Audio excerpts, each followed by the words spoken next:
Hello everyone, good morning to all. Welcome back to परचम। आज हम डिस्कस कर रहे हैं 11 जून के करंट अफेयर्स। वीडियो के लास्ट में आपको आज काफ़ी सारे रिवीजन क्वेश्चंस देखने को मिलेंगे और क्वेश्चन ऑफ द डे होगा जिसका आंसर आप हमें कमेंट सेक्शन में दे सकते हैं। आज का जो हमारा क्लास है करंट अफेयर्स का, उसकी पीडीएफ आपको हमारे टेलीग्राम पे मिल जाएगी, तो आप टेलीग्राम से पीडीएफ डाउनलोड कर सकते हैं और पढ़ सकते हैं। कल मंडे को क्या है, हमारा सीए नहीं आता, मंडे को आता है वीकली सीए। तो वीकली सीए में आपको 25 क्वेश्चंस का एक क्विज मिलेगा, तो आप मंडे को मॉर्निंग 7 AM इस क्विज को अटेंड कर सकते हैं परचम यूट्यूब क्लासेस पे। ओके, तो स्टार्ट करेंगे हम 11 जून के करेंट अफेयर्स।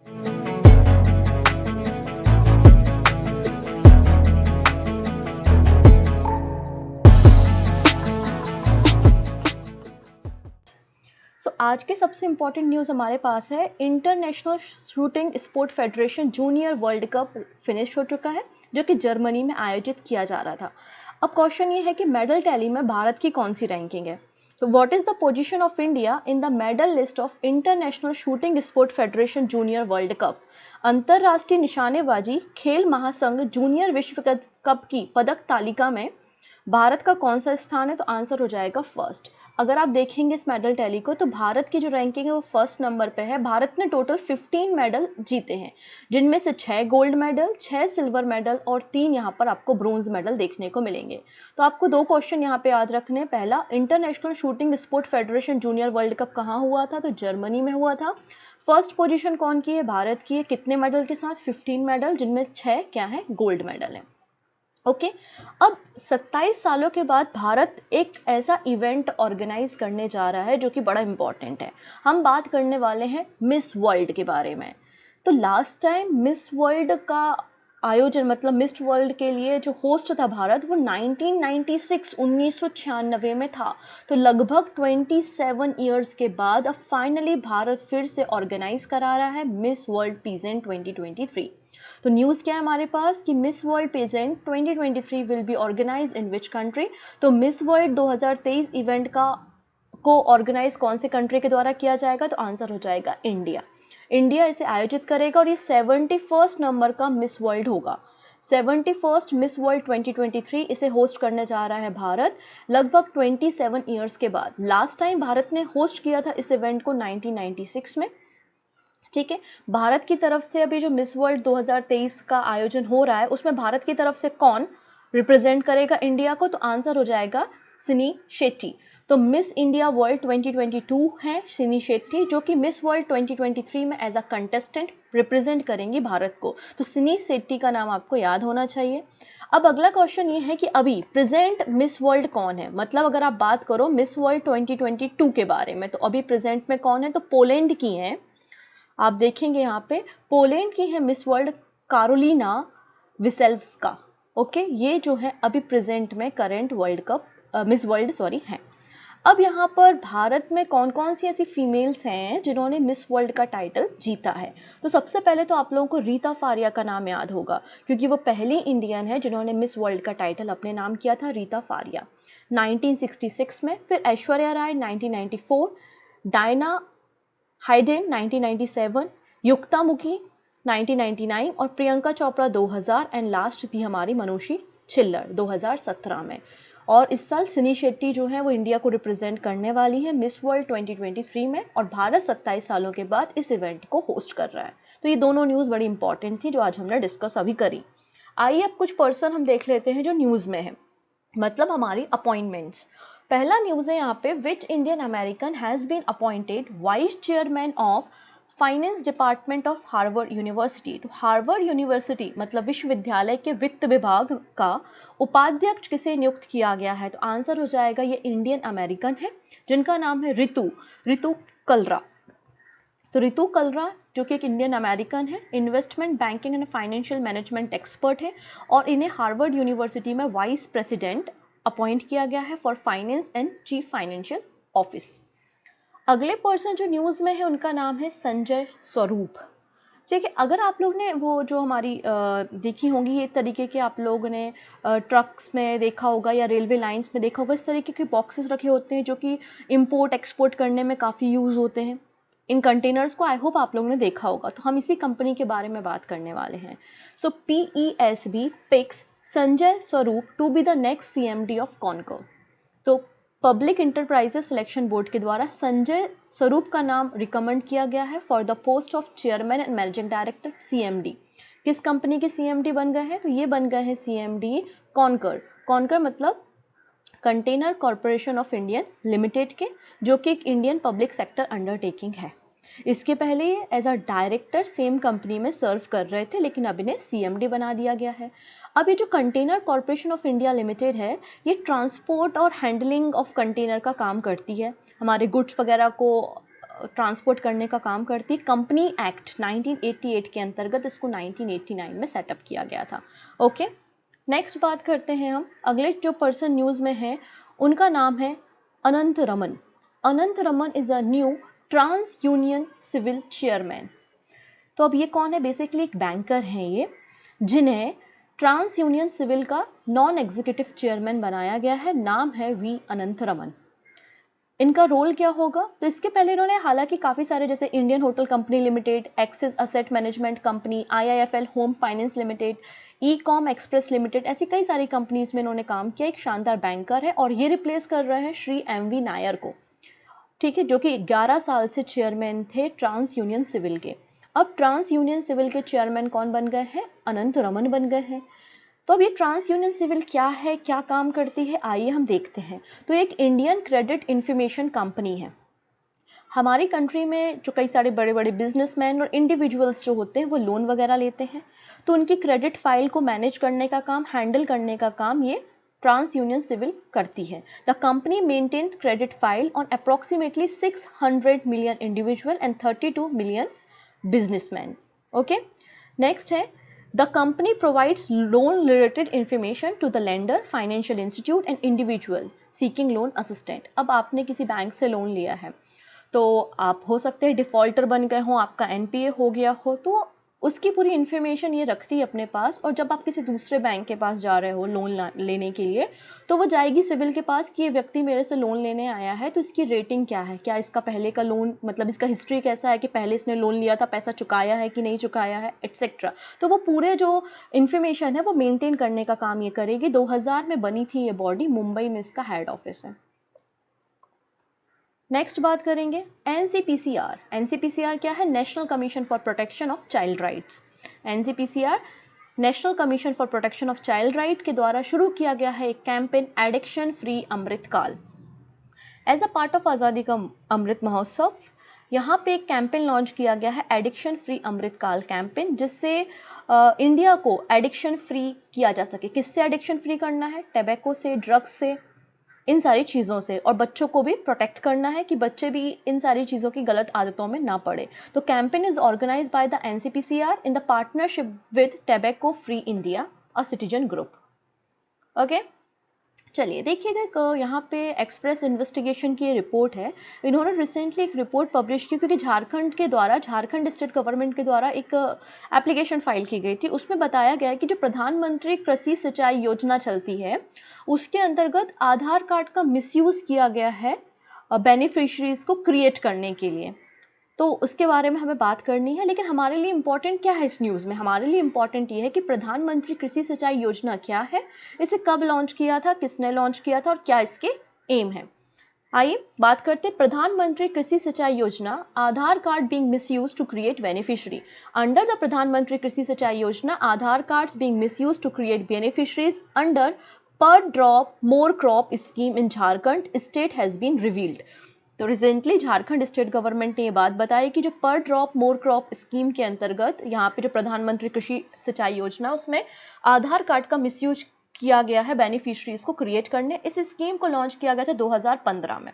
2015 में इसको लॉन्च किया गया था। इसका मकसद था इम्प्रूव फार्मर्स प्रोडक्टिविटी, क्योंकि बहुत सारे ऐसे एरियाज़ होते हैं जहाँ पे पानी की कमी होती है, तो क्यों ना पर ड्रॉप मोर क्रॉप हो सके, मतलब एक सिंगल ड्रॉप के ज़रिए भी कम से कम पानी का उपयोग करके आप अधिक से अधिक यहाँ पर ईल्ड को कर सकें and ensure better utilization of the resources in the country. इसलिए 2015 में प्रधानमंत्री कृषि सिंचाई योजना को लॉन्च किया गया था। इसके मेनली 2 पार्ट थे। क्या था? एक इरिगेशन बेनिफिट प्रोग्राम है, सिंचाई की व्यवस्था करवाना किसानों के लिए, और हर खेत को पानी की व्यवस्था कराना। 2 इसके मकसद थे।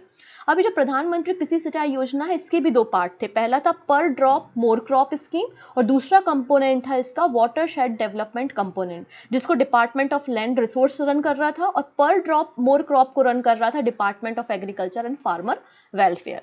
ओके, नेक्स्ट है कर्नाटका गवर्नमेंट ने अनाउंस किया है फ्री बस ट्रेवल शक्ति स्कीम फॉर वीमेन। तो रिसेंटली यहाँ पे ऐसा नहीं है कि कितना भी डिस्टेंस आपको जाना है तो फ्री बस आपको सर्विस मिलेगी, नहीं, यहाँ पे बिल्कुल साफ साफ का है 20 किलोमीटर। अगर स्टेट की बाउंड्री के अंदर आप 20 किलोमीटर के अंदर कहीं भी ट्रेवल करना चाहती कोई भी महिला, तो उसको ये बस ट्रेवल क्या होगा, फ्री होगा अंडर द शक्ति स्कीम। तो Karnataka women can travel up to the 20 kilometre inside border state free of cost in the buses under Shakti scheme. इस बात को recently chief minister of Karnataka के द्वारा अनाउंस किया गया है। इन्होंने 4 और स्कीम्स के बारे में बताया है। वो 4 और स्कीम कौन कौन सी, तो पहला है गृह ज्योति स्कीम। शक्ति स्कीम आपको समझ में आ गई, इसमें क्या है, आपको पता चल गया है कि स्टेट के अंदर 20 किलोमीटर के दायरे में कोई भी महिला बस में फ्री ऑफ कॉस्ट घूम सकती है, यहाँ वहाँ जा सकती है। इन्होंने 4 और स्कीम के बारे में बताया है, कौन कौन सी है। तो पहली है गृह ज्योति स्कीम। गृह ज्योति स्कीम के अंतर्गत 200 फ्री यूनिट इलेक्ट्रिसिटी की प्रोवाइड की जाएंगी डोमेस्टिक कंज्यूमर्स को, जो घरेलू लोग हैं उनको 200 यूनिट फ्री इलेक्ट्रिसिटी प्रोवाइड की जाएगी और इसे लॉन्च किया जाएगा कालाबरगी 1 जुलाई से। कहाँ से, 1 जुलाई से इसको लॉन्च किया जाएगा। इसके अलावा सेम डे पे एक और स्कीम लॉन्च की जाएगी विच इज़ अन्न भाग्य स्कीम। अभी अन्न भाग्य स्कीम क्या है, इसके अंतर्गत 10 kg फ्री राइस या फिर फूड ग्रेन जो है बीपीएल फैमिलीज को दिया जाएगा और इस स्कीम को लॉन्च किया गया है कहाँ, मैसूर में। कहाँ पर लॉन्च हुआ, मैसूर में। 10 kg यहाँ पर फ्री राइस या फूड ग्रेन प्रोवाइड किया जाएगा जो गरीबी रेखा के नीचे आते हैं, बीपीएल कार्ड धारक हैं। नेक्स्ट है गृह लक्ष्मी स्कीम। तो गृह लक्ष्मी स्कीम के अंतर्गत क्या है, फाइनेंशियल असिस्टेंट प्रोवाइड किया जाएगा, 2000 रुपये हर महीने प्रोवाइड किए जाएंगे वीमेंस को, जो कि हेड वीमेन होती है हाउस की, उन्हें दिया जाएगा। और 16 अगस्त को इस स्कीम को लॉन्च किया जाएगा district headquarter town of Belagavi से। ये बात यहाँ पे कही है। नेक्स्ट है युवा निधि स्कीम। ये सारी स्कीम याद रखना है, शक्ति स्कीम, गृह ज्योति स्कीम, अन्न भाग्य स्कीम, गृह लक्ष्मी स्कीम और युवा निधि स्कीम। ये सारी scheme government of Karnataka run कर रही हैं। युवा निधि स्कीम में क्या कहा गया है कि कोई भी जो अनएम्प्लॉयड ग्रेजुएट है या अनएम्प्लॉयड पर्सन है उसको 3000 रुपये दिए जाएंगे अगर वो ग्रेजुएट है। अगर वो डिप्लोमा होल्डर है तो उसको 1500 रुपये हर महीने दिए जाएंगे। कब तक, 24 महीने तक। किस कंडीशन में, अगर आपने ग्रेजुएशन कर लिया है और डिप्लोमा कर लिया और 6 महीने के अंदर तक आपकी नौकरी नहीं लगी है तो उस केस में आप युवा निधि के अंदर अप्लाई कर सकते हैं। उसमें आपको यहाँ पे 3000 रुपये अगर आप ग्रेजुएट है और 1500 रुपये अगर आप डिप्लोमा होल्डर है। 24 मंथ के लिए आपको ये अलाउंस दिया जाएगा। तो ये 4 स्कीम किसकी है, कर्नाटका गवर्नमेंट की है। नेक्स्ट है which state road transport corporation has been conferred with UITP award. UITP award क्या होता है, आइए इस पे पहले चर्चा करते हैं, फिर हम किसको अवार्ड दिया गया वो देखेंगे। UITP का मतलब है union international the transport public award है। इसे रिसेंटली दिया गया है Kerala state road transport corporation मतलब KSRTC को। ये जो UITP अवार्ड है इसकी शुरुआत 1885 में हुई थी, ठीक है। इसकी शुरुआत 1885 में हुई थी। कोई भी स्टेट या कोई भी ऑर्गेनाइजेशन या बॉडी जो 2 साल तक अर्बन एरिया में पब्लिक ट्रांसपोर्टेशन को प्रोवाइड करती है, अच्छे तरीके से उन्हें हैंडल करती है, उन्हें ये अवार्ड दिया जाता है। तो ये अवार्ड किसे दिया है, Kerala state road transport corporation को ये अवार्ड दिया गया है। ओके, नेक्स्ट है NTPC Kanti launches girl empowerment mission GEM 2023 for 40 unprivileged girl. यहाँ पर देखिएगा NTPC ने पहली बार ऐसा किया है। NTPC ने अंडर द CSR इनिशिएटिव, अभी CSR इनिशिएटिव क्या है, कॉर्पोरेट सोशल रिस्पॉन्सिबिलिटी है, जिसका मकसद क्या है कि हमारा जो पूरा एनवायरनमेंट है, हमारा जो मार्केट, हमारी क्या रिस्पॉन्सिबिलिटी है, बेसिकली एथिकल वैल्यूज़ क्या है, उसको अवेयरनेस के लिए CSR इनिशिएटिव है। तो NTPC कांति के द्वारा लॉन्च किया गया है girl child empowerment mission GEM mission, ठीक है। क्यों, इसके अंतर्गत क्या जाएगा, 40 ऐसी महिलाएं जो कि अनप्रिविलेज गर्ल हैं, जिनको कभी मतलब बैकवर्ड क्लासेस से हैं, उनको यहाँ पे 4 हफ्तों की residential workshop and training provide की जाएगी under this initiative. Basically skill development का काम यहाँ पे किया जा रहा है। अब 21 जून आने वाला है और 21 जून को हम सेलिब्रेट करेंगे इंटरनेशनल योगा डे। और इंटरनेशनल योगा डे में 2019 में शुरुआत की गई थी एक अवार्ड के बारे में जो है अंतर्राष्ट्रीय योगा दिवस मीडिया सम्मान। इसकी शुरुआत 2019 में की गई थी। पहली बार अवार्ड 2020 में दिए गए, उसके बाद कोविड आ गया और ये अवार्ड बंद हो गया, लेकिन अब इस अवार्ड को वापस से रिवाइव किया जा रहा है और इसका सेकेंड एडिशन जो है अब अनाउंस किया जा रहा है। आइए हम इस अवार्ड के ऊपर बात करेंगे। Ministry of information and broadcasting announce second edition of अंतर्राष्ट्रीय योग दिवस मीडिया सम्मान। तो रिसेंटली अनुराग ठाकुर जी के द्वारा ये अनाउंसमेंट किया गया है कि सेकेंड एडिशन अंतर्राष्ट्रीय योग दिवस मीडिया सम्मान यहाँ पर दिए जाएंगे और टोटल 33 सम्मान यहाँ पर दिए जाएंगे वो सारे लोग, वो सारे मीडिया पर्सन जो योग को स्प्रेड करने में, कि योगा के क्या बेनिफिट है, लोगों को बताने में मदद करते हैं, चाहे वो न्यूज़पेपर के जरिए हो, रेडियो के जरिए हो या फिर टीवी चैनल्स के जरिए हो। तो ऐसे 3 अलग अलग कैटेगरी में 33 सम्मान दिए जाएंगे, प्रिंट, टेलीविज़न एंड रेडियो।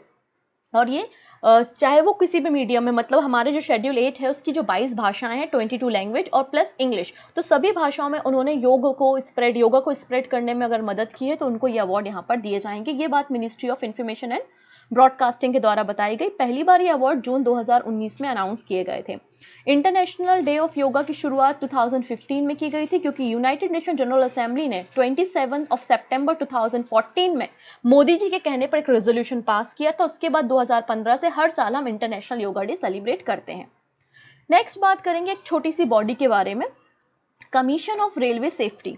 अगर क्वेश्चन सिर्फ इतना सा मैं पूछ लेती कि जो CRS है, कमीशन ऑफ रेलवे सेफ्टी, ये किस मिनिस्ट्री के अंदर काम करता है, तो 99% स्टूडेंट आंसर करेंगे कि मिनिस्ट्री ऑफ रेलवे के अंदर काम करता होगा, क्योंकि यहाँ पे लिखा है रेलवे सेफ्टी कमीशन। तो यहीं पे बस चूक हो जाती, लेकिन क्योंकि कमीशन ऑफ रेलवे सेफ्टी जो है वो मिनिस्ट्री ऑफ सिविल एविएशन के अंदर काम करता है। किसके अंदर काम करता है? ये मिनिस्ट्री ऑफ सिविल एविएशन के अंदर काम करता है। ऐसा क्यों है? ये कमीशन है रेलवे सेफ्टी के लिए और काम कर रहा है मिनिस्ट्री ऑफ सिविल एविएशन के अंदर, वो इसलिए जिससे कॉन्फ्लिक्ट ना हो इंटरेस्ट के, या फिर कोई रेलवे की बड़ी बॉडी है या कोई बड़ा व्यक्ति है वो किसी भी डिसीजन को इन्फ्लुएंस ना कर सके। इसलिए जो कमीशन ऑफ रेलवे सेफ्टी है वो मिनिस्ट्री ऑफ सिविल एविएशन के अंदर काम करता है, ना कि मिनिस्ट्री ऑफ रेलवे के अंदर। हम क्यों इस बॉडी के बारे में बात कर रहे हैं? क्योंकि जो उड़ीसा में ये रेल एक्सीडेंट हुआ था ना, ये पूरा मामला इन्वेस्टिगेट करने दिया है CRS को, कमीशन ऑफ रेलवे सेफ्टी।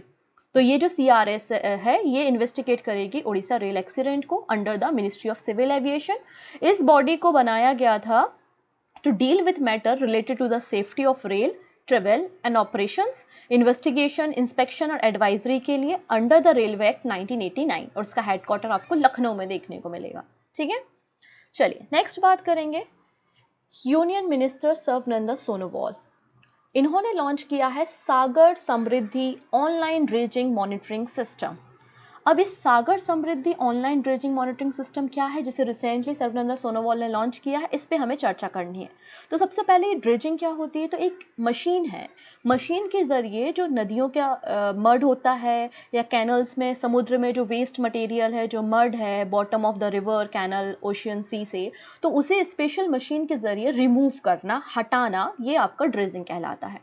ठीक है, तो union minister of port, shipping and waterways Sarbananda Sonowal के द्वारा लॉन्च किया है Sagar Samriddhi the online dredging monitoring system to bring transparency and efficiency. इनका मकसद है कि वेस्ट टू वेल्थ, हमें यहाँ पे कैंपेन रन की है और ये जो मटेरियल है उससे हम कैसे वेस्ट मटेरियल से वेल्थ बना सकते हैं, क्योंकि प्राइम मिनिस्टर मोदी का इनिशिएटिव है vision of zero defect to zero effect. क्या कंट्रीब्यूशन है सागर समृद्धि का? तो ये रियल टाइम जो ड्रेजिंग प्रोग्रेस रिपोर्ट है वो हमको बताएगी। आप डेली रिपोर्ट भी देख सकते हो, वीकली एंड मंथली रिपोर्ट्स भी यहाँ पे देख सकते हो। परफॉर्मेंस क्या है वो पैरामीटर्स को चेक किया जा सकता है। लोडिंग अनलोडिंग टाइम क्या है, लोकेशन क्या है, लोकेशन को ईजिली ट्रैक किया जा सकता है, एटसेट्रा। तो ये इसकी खास बातें होंगी। ठीक है, इसको तैयार किसने किया है तो हम वो भी देख लेते हैं। The system has been developed by national technology centre for port, waterway and coast. इस बॉडी के द्वारा इसे तैयार किया गया है। ठीक है, विद द हेल्प ऑफ IIT मद्रास। 77 करोड़ रुपए का इन्वेस्टमेंट है। ये जो बॉडी है ना, national technology centre for port, waterway and coast, इसको 24 अप्रैल 2023 में रिसेंटली इस बॉडी को बनाया गया है, जिसका मकसद है रिसर्च एंड डेवलपमेंट करना मरीन सेक्टर में। ओके, प्रेजेंटली कोची पोर्ट और मुंबई पोर्ट जो है उन्होंने इस सिस्टम को अडॉप्ट किया है और बहुत जल्दी न्यू मैंगलोर पोर्ट और दीनदयाल पोर्ट में भी इसे ट्रायल बेसिस पे किया जाएगा। नेक्स्ट बात करेंगे SMOPS, मतलब international conference on spacecraft mission operation. ये समापन हुआ है, 8 जून को इसका प्रोग्राम हुआ था, इस कॉन्फ्रेंस को ऑर्गेनाइज किया गया था। आइए इससे रिलेटेड एक क्वेश्चन हम देखेंगे। ISRO along with which country hosted the international conference on spacecraft mission operation. तो इसरो के अलावा किस कंट्री की मदद से इस कॉन्फ्रेंस को आयोजित किया गया? तो आंसर हो जाएगा Italy. Indian space research organisation और इटालियन स्पेस एजेंसी और इंटरनेशनल एकेडमिक ऑफ एस्ट्रोनॉटिक्स, इन तीनों के द्वारा मिलकर SMOPS कॉन्फ्रेंस को कंडक्ट कराया गया था। इसमें अलग अलग जो स्पेस एजेंसीज हैं और स्पेस एजेंसी से जुड़े हुए जो लोग हैं वो सभी लोग यहाँ पर आते हैं और डिस्कशन करते हैं। स्टार्टअप्स के बारे में चर्चा होती है, नए स्पेस मिशंस के बारे में डिस्कशन होता है, एटसेट्रा।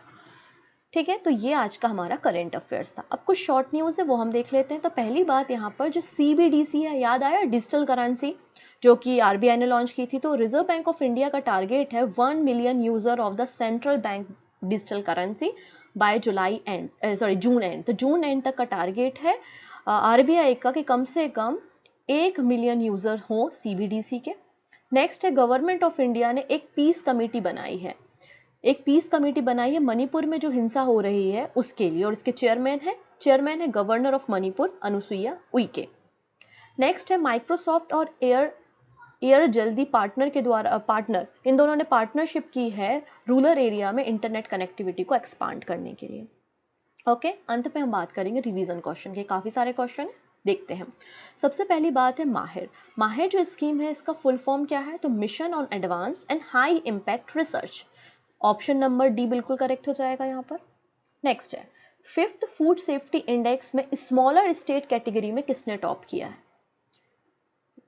तो स्मॉलर स्टेट कैटेगरी में टॉप किया है गोवा ने, ऑप्शन बी। नेक्स्ट है यूनियन कैबिनेट के द्वारा 3rd रिवाइवल पैकेज BSNL को कितना दिया गया है? तो 89,000 करोड़ रुपए का revival package government of India ने BSNL को दिया है। नेक्स्ट है which of the following has launch the addiction free Amritkaal campaign. तो एडिक्शन फ्री अमृतकाल कैंपेन किसने लॉन्च किया है? NCPCR ने। NCPCR मतलब national commission for protection of child right, option C बिल्कुल करेक्ट हो जाएगा।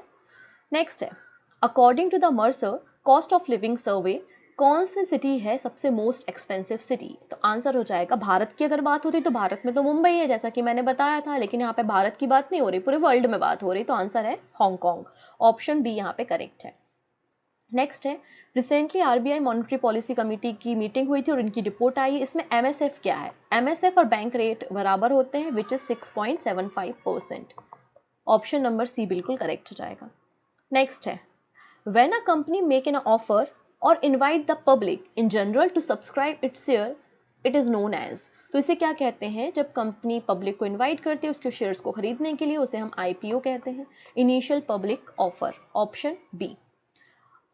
अब कल मैंने आपको पेड अप कैपिटल और ऑथराइज कैपिटल के बीच में डिफरेंस आपको बताया था। तो ऑथराइज शेयर कैपिटल को किस नाम से जाना जाता है? तो उसे नॉमिनल कैपिटल के नाम से भी जाना जाता है, ऑप्शन सी बिल्कुल करेक्ट हो जाएगा। What is the position of India in the medal list of International Shooting Sport Federation Junior World Cup? Answer हो जाएगा first, total medal 15, 6 gold medal. Okay, next है I am Adyar, Adyar is me. इस campaign को recently federal bank ने launch किया है चेन्नई में। इसका क्या ऑब्जेक्टिव है? तो इसका ऑब्जेक्टिव है to celebrate the local culture and stories, option C बिल्कुल करेक्ट हो जाएगा। Next Which ecosystem is not found in the Gulf of Mannar Marine National Park? तो gulf of Mannar marine national park में कौन सा इकोसिस्टम नहीं है? तो ये गल्फ है तो मैंग्रोव हो सकते हैं, दलदली जमीन होगी, वेटलैंड होंगे, सी ग्रास होगी, समुद्री घास होगी, क्योंकि गल्फ ऑफ मन्नार समुद्री एरिया है, कोरल रीफ्स भी है वहाँ, लेकिन रेन फॉरेस्ट वहाँ कैसे हो सकते हैं? नहीं, तो ऑप्शन डी हो जाएगा। ओके, नेक्स्ट है अगला बात है यहाँ पे खाखोव का डैम जो कि रिसेंटली न्यूज़ में था, ये किस कंट्री में लोकेटेड है? तो आंसर हो जाएगा यूक्रेन में है, निप्रो रिवर पे। Okay, option A is the right answer. Next है इसरो ने किस कंट्री के साथ मिलकर होस्ट किया है international conference on spacecraft mission and operation? Answer है इटली, ऑप्शन बी बिल्कुल करेक्ट है। Okay, this is the question of the day. अभी आप लोगों ने न्यूज़ में देखा होगा विपरजॉय साइक्लोन के बारे में जो कि अरेबियन सी में राइज हुआ और जिसने मुंबई को इम्पैक्ट किया, गुजरात में इम्पैक्ट चल रहा है उसका। तो ये जो नाम है किसने दिया है, इंडिया, श्रीलंका, पाकिस्तान या फिर बांग्लादेश? जो भी सही आंसर होगा वो आप हमें कमेंट में दे सकते हैं। बाकी सारे करेंट अफेयर्स को हम डिस्कस करेंगे ट्यूसडे को, क्योंकि मंडे को आएगा आपका क्विज, तो क्विज अटेंड करना नहीं भूलेंगे जिसमें आपको 25 क्वेश्चंस मिलेंगे। सो मिलते हैं Monday 7 AM। Take care and bye bye.